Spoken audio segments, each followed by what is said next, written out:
현지 시간 목요일 뉴욕 증시가 소폭 강세로 거래를 마쳤습니다. 다우지수와 S&P 500 지수가 연일 신고가를 경신하고 있습니다. 미국의 주간 실업보험 청구 건수가 37만 5천 명으로 집계되면서 3주째 감소했습니다.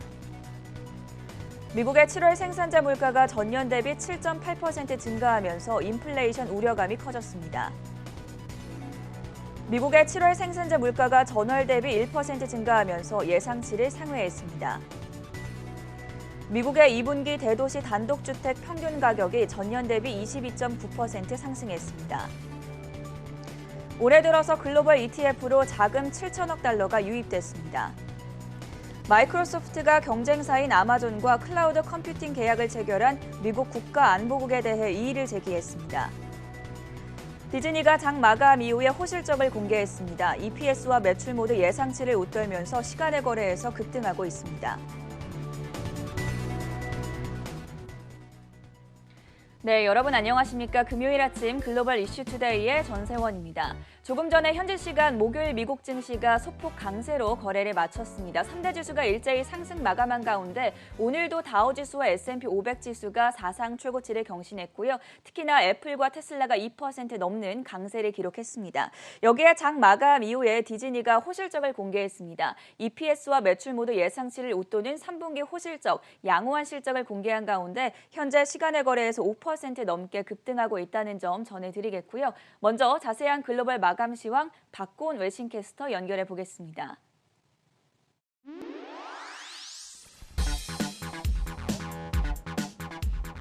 네, 뉴욕 증시 마감 시황 전해드리겠습니다. 오늘 뉴욕 증시는 주간 실업지표와 생산자 물가지표를 주시한 가운데 상승세를 보였습니다. 다우지수는 0.04% 올랐고 S&P 500 지수는 0.3% 상승, 그리고 나스닥 지수는 0.35% 오르며 다우와 S&P 500 지수는 사상 최고치를 재차 경신했습니다. 이날 발표된 주간 실업보험 청구자 수는 전주보다 12,000명 감소한 37만 5천 명으로 집계되며 예상에 부합하게 나왔고 3주 연속 감소세를 이어갔습니다. 한편 미국의 7월 생산자 물가지수는 전월 대비 1% 상승해 예상치 0.6%를 웃도는 증가세를 보였고 작년 대비로는 7.8% 오르며 전달에 7.3%를 상회하며 2010년 이후 최고치를 기록했습니다. 이날 미국의 10년물 국실금리는 1.36%대에서 거래되었고 오늘 장에서는 특히 기술주와 헬스케어주 등이 좋은 흐름을 보였습니다. 업종별로 자세히 살펴보면 오늘 장에서는 헬스케어주와 기술주가 선전했고 반면에 에너지주와 자재주는 상대적으로 약세를 보였습니다. 먼저 실적을 발표한 기업부터 살펴보겠습니다. 디즈니는 장 마감 이후에 실적을 발표했습니다. EPS는 80센트, 그리고 매출은 170억 2천만 달러를 기록하며 모두 예상을 상회한 것으로 나타났습니다. 현재 시간의 거래에서 주가는 4% 넘는 상승세를 보이고 있습니다. 다음으로 팔란티어는 2분기 매출이 작년 대비 49% 증가하며 예상을 웃돌았고 조정 EPS도 예상에 부합하게 나왔습니다. 특히 미국의 상업용 사업 부문의 매출이 90% 성장했고 정부 매출도 66% 증가해 확장세를 이어갔습니다. 또한 2025년까지 연간 30% 이상의 매출 성장을 지속할 것으로 예상한 가운데 오늘장 주가는 11% 넘는 급등세를 보였습니다. 다음으로 쿠팡은 2분기 매출이 작년 동기 대비 70% 넘게 증가했고 활성 고객은 26% 늘어났지만 순손실은 작년 대비 5배 이상 증가한 것으로 나타났습니다. 이천 물류센터 화재 관련 비용이 선 반영되면서 손실폭을 키운 것으로 보이는 가운데 주가는 8%대 떨어졌습니다. 다음으로 빵주도 보겠습니다. 애플은 모네스 크레스피가 애플이 5G 사이클의 초기에서 수혜를 받을 것이라고 언급하며 애플에 대한 매수 투자 의견을 재차 제시했습니다. 오늘장 애플의 주가는 2%대 상승세를 보였습니다. 또한 마이크로소프트는 경쟁사인 아마존과 클라우드 컴퓨팅 계약을 체결한 미국의 국가안보국을 상대로 세계 감사원에 이의를 제기했습니다. 100억 달러에 달하는 이번 계약은 기관의 기밀 데이터 클라우드를 현대화하기 위한 것으로 알려지고 있습니다. 오늘장 마이크로소프트는 1%대 상승세를 보였고 아마존은 0.3%대 올랐습니다. 다음으로 마이크론은 모건 스탠리가 메모리 칩 시장이 둔화할 것으로 전망하며 D램이 주기적으로 침체 시기에 접어들고 있다고 봤습니다. 마이크론에 대한 투자 의견을 비중 확대해서 동일 비중으로 하향 조정했고 목표가는 기존의 105달러에서 75달러로 내렸습니다. 오늘장 주가는 6% 넘게 떨어졌습니다. 한편 오펜하이머는 다음 주에 있을 엔비디아의 실적 발표를 앞두고 엔비디아에 대한 시장 수익률 상회 투자 의견을 제시했습니다. 또한 에버코어는 엔비디아의 목표가를 $250로 상향 조정했습니다. 오늘장 엔비디아의 주가는 1%대 올랐습니다. 또한 베어드는 퀄컴의 AI와 클라우드 부문이 4차 산업혁명의 중심에 있을 것이라며 대형주 가운데 최선호 종목 리스트에 올렸습니다. 오늘장 주가는 0.3%대 상승세를 보였습니다. 다음으로 테슬라는 UBS에서 테슬라에 대한 목표가를 기존의 $660에서 $725로 상향 조정한 가운데 주가는 2%대 상승세를 보였습니다. 또한 니오의 경우 2분기 매출이 작년 대비 120% 넘게 증가하며 예상을 웃돌았고 분기 손실 규모도 $0.07로 축소되었지만 흑자 전환을 이루지 못한 데에 따른 실망감이 작용한 가운데 주가는 3% 넘게 떨어졌습니다. 한편 이날 시티그룹은 니오에 대한 매수 투자 의견을 재차 제시했습니다. 다음으로 유럽으로 넘어가 보겠습니다. 유럽 주요국 증시는 실적 호조와 경제 회복에 대한 낙관론이 강화되면서 대부분 상승세를 보였습니다. 스톡스 600 지수는 사상 최고치를 경신하며 9거래일 연속 올랐습니다. 또한 독일 닥스 지수는 0.7%대 상승했고 프랑스 깍그 지수는 0.36% 올랐습니다. 반면에 영국 증시는 0.3%대 내렸습니다. 마지막으로 상품 시장도 보겠습니다. 국제유가는 원유 수요에 대한 우려가 커진 가운데 하락세를 보였습니다. 국제에너지기구는 델타 변이 확산을 우려하며 올해 원유 수요 전망치를 하루 10만 배럴가량 축소했습니다. WTI 가격은 0.2%대 떨어진 $69 선에 마감했고 브렌트유는 $71 선에 거래되었습니다. 그리고 금 가격은 달러화 가치가 상승하고 국채 수익률이 오른 가운데 하락세를 보였습니다. 오늘장 금 가격은 0.1% 내린 $1,751 선에 마감했습니다. 오늘장 마감 시황 전해드렸습니다. 네, 세계 각국의 이슈로 투자자의 든든한 하루를 보장해드리는 글로벌 이슈 투데이 시간입니다. 한 주를 마무리하는 금요일 이 시간에도 홍성진 그리고 전가은 외신캐스터 나와 있습니다. 안녕하십니까? 자, 금요일 우리가 항상 지켜보는 경제 지표들이 있죠. 먼저 첫 번째 소식 화면 통해서 체크해 보겠습니다. CPI에 이어서 이번에는 PPI 지표가 발표가 됐고 또 미국의 주간 실업보험 청구 건수가 결과가 나왔습니다. 어떤 식으로 나왔는지 먼저 홍성진 캐스터가 전해주시죠. 네, 어제 발표된 7월 소비자 물가지수에 이어 오늘 밤에는 미 노동부가 7월 생산자 물가지수를 발표했습니다. 노동부는 지난달 생산자 물가지수가 전년 대비 7.8% 상승했다고 밝혔는데요. 이는 월가 분석가들이 집계한 예상치를 웃돈 수준으로 2010년 11월 자료 집계를 시작한 이래 역대 최고치를 경신한 것으로 확인됐습니다. 앞서 일부 전문가들은 어제 7월 소비자 물가지수가 전월과 같은 수준을 유지하자 인플레이션이 이미 고점에 다다른 것이라고 진단을 한 바 있습니다. 다만 오늘 생산자 물가지수 상승률이 역대 최고치를 다시 한번 기록하자 물가 상승률 피크로는 다소 누그러진 분위기인데요. 이와 관련해 CNBC는 생산자 물가지수가 시장이 예상한 것보다 더 올랐다면서 물가 상승률이 꺾일 거란 시장의 기대감이 많이 줄어든 상태라고 밝혔습니다. 또 이에 따라 연준의 조기 테이퍼링이 속도를 낼 가능성이 높아졌다고 평가했습니다. 현재 변동성이 큰 식품과 에너지를 제외한 근원 생산자 물가지수 역시 전년 대비 6.1% 올라 2014년 이후 최대폭을 기록한 상태인데요. 특히 철이 100%, 산업용 화학품이 40% 넘게 상승하면서 시장의 예상보다 높은 상승률을 기록한 것으로 나타났습니다. 이에 대해 하이프리퀀시의 수석 분석가는 오늘 발표된 생산자 물가지수는 팬데믹 이후에 나타난 수급 불균형의 영향을 받고 있다면서 공급에 대한 불확실성이 여전히 높은 수준이라고 분석했습니다. 또 최근 전 세계적으로 델타 변이 바이러스가 기승을 부리고 있는 만큼 앞으로 미국 내 공급 상황이 더 악화될 수 있을 거라고 덧붙였습니다. 한편 오늘 시장은 미국의 주간 실업보험 청구자 수에도 주목했습니다. 미국 노동부는 지난주 실업보험 청구자 수가 37만 5천 명으로 집계됐다고 밝혔는데요. 이는 월가 분석가들이 집계한 예상치와 비슷한 수준으로 지난 7월 말부터 3주 연속 감소한 것으로 확인됐습니다. 이에 대해 CNBC는 미국의 실업보험 청구자 수가 줄어들고 있다는 뜻은 고용시장이 현재 점차 나아지고 있다는 것을 방증한다면서 고용시장이 회복함에 따라 앞으로 주요 경제 지표들도 많이 개선될 가능성이 높아졌다고 진단했습니다. 다만 델타 변이 바이러스가 여전히 변수로 남아있는 상황인데요. 최근 미국 전역에서 델타 변이에 대한 방역 규제를 강화하고 있는 만큼 경기 위축이 다시 한번 찾아올 수도 있다는 게 전문가들의 평가입니다.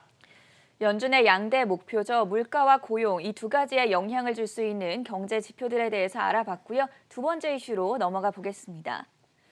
오늘 다우지수가 장중에는 마이너스권에서 머무르기도 했지만 결국에 종가 기준으로 올려 세우면서 3거래 연속해서 사상 최고치를 경신했습니다. 이럴 때 월가가 좋아하는 다우 종목들 30개 가운데 탑5를 뽑아봤는데요.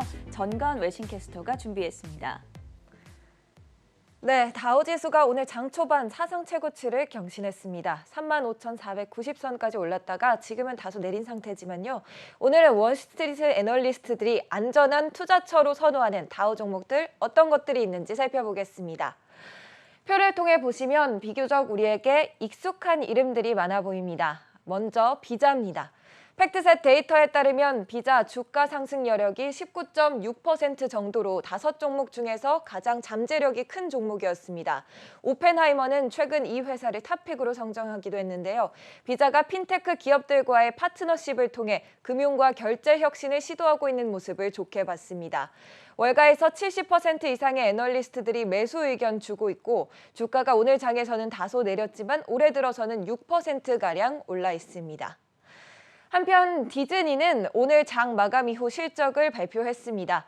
올해 들어 주가는 1% 정도 하락해 있지만 애널리스트들에게는 여전히 주목을 받고 있습니다. JP모건은 목요일 보고서에서 디즈니가 장기 투자자들에게 매력 있는 종목이라고 언급하기도 했습니다. 디즈니 플러스 가입자의 성장세가 눈에 띄고 일찍이 디지털로 전환하면서 수혜가 오래 지속될 거라고 평가했습니다. 다음으로 세일즈포스와 유나이티드 헬스도 목록에서 볼 수 있습니다. 세일즈포스는 최근 헬스케어 부문을 강화하고 있습니다. 5년 전 출시한 헬스 클라우드에 최근 환자 원격 모니터링 대시보드와 셀프 예약 관리 툴 등 몇 가지 기능을 추가했습니다.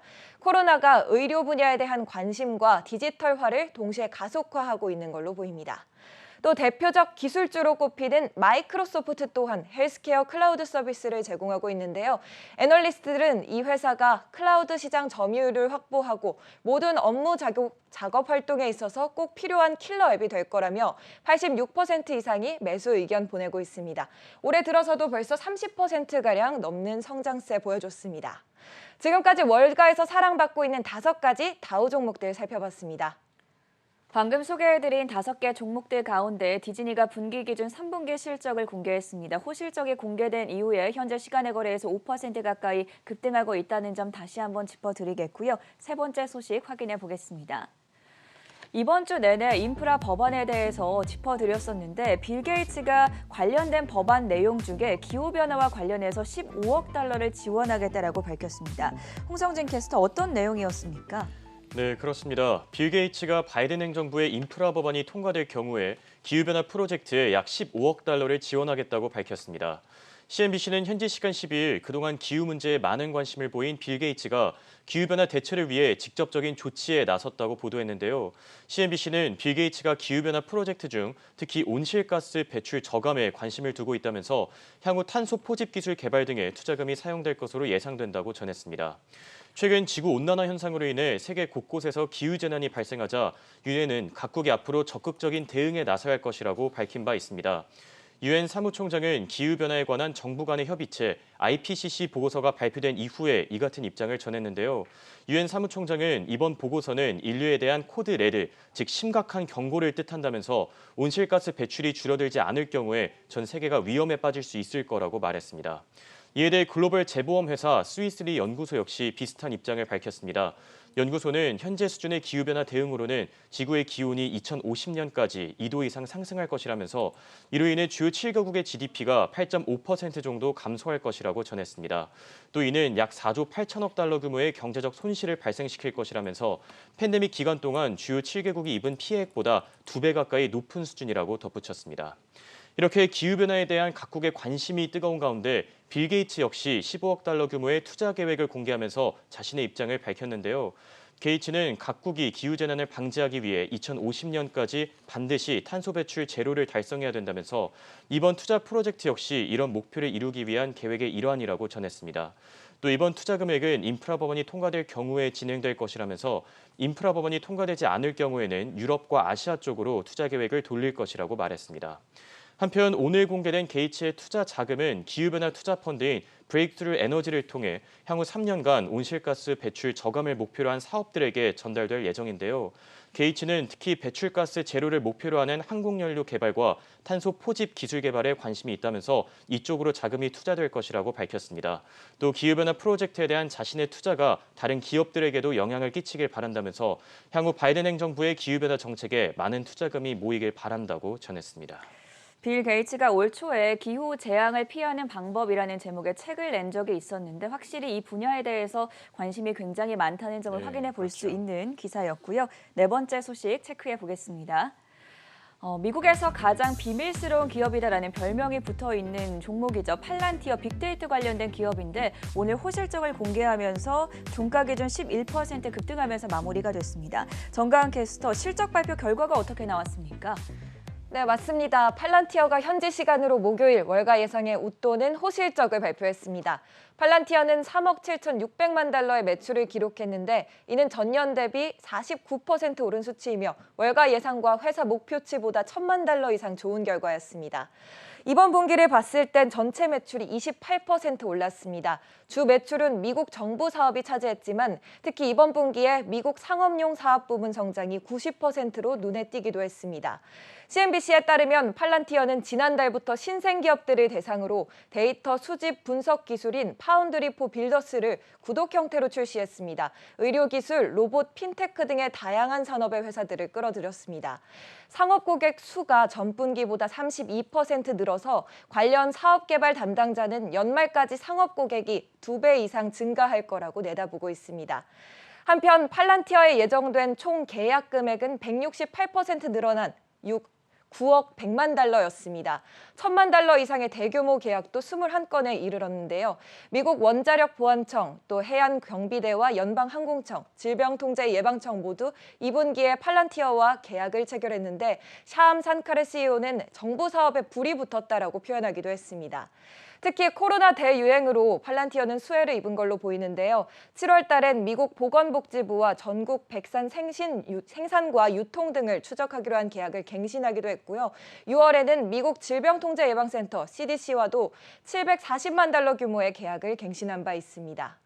다음 분기 가이던스도 긍정적이었습니다. 팔란티어는 다음 분기 매출을 3억 8,500만 달러로 월가의 예상치보다 높게 잡았고요. 2025년까지는 연간 30% 이상의 매출 성장을 지속할 거라고 보고 있습니다.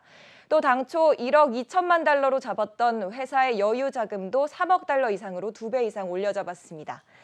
네, 팔란티어는 여러 곳에 분산된 데이터를 통합하고 분석하는 시스템을 제공해서 데이터 기반의 의사결정을 돕는 솔루션을 제공하는 회사입니다.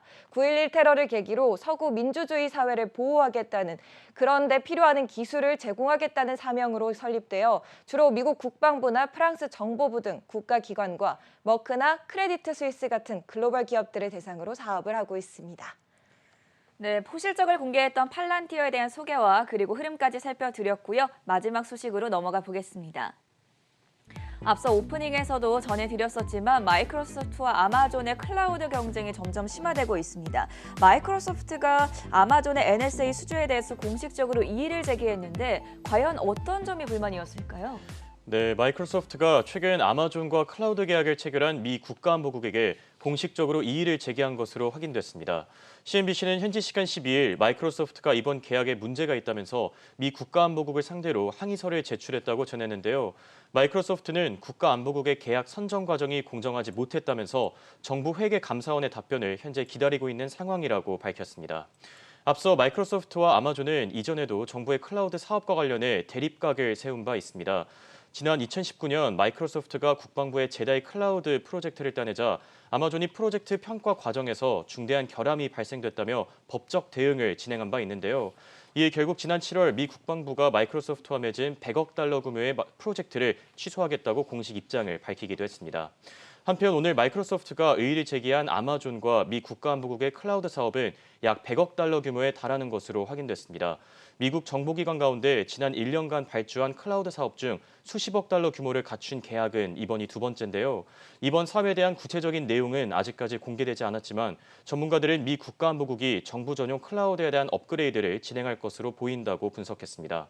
이와 관련해 미 국가안보국 역시 입장을 밝혔는데요. 국가안보국 대변인은 이번 계약에는 문제가 없는 것으로 보인다면서 앞으로 적절한 연방 규정에 따라 대응할 계획이라고 전했습니다. 반면에 마이크로소프트는 이번 계약이 공정성 문제를 지니고 있다고 밝혔는데 자사의 기술이 아마존보다 앞서는 상황에서 국가안보국이 계약자를 제대로 선정하지 못했다고 말했습니다. 또 회계 감사원을 통해 이의 절차를 진행할 것이라면서 신중하고 책임감 있게 법적 권리를 행사할 계획이라고 강조한 상태입니다. 밤 사이에 발표됐던 다양한 경제 지표부터 그리고 2분기 호실적을 공개하면서 11% 급등 마감한 팔란티어까지 다양한 소식도 확인해봤고요. 지금까지 홍성진 그리고 전관 외신캐스터와 함께했습니다. 수고하셨습니다. 네, 금요일 글로벌 이슈투데이는 여기서 인사드리고 저희는 잠시 후 6시에 굿모닝 투자의 아침으로 돌아오겠습니다.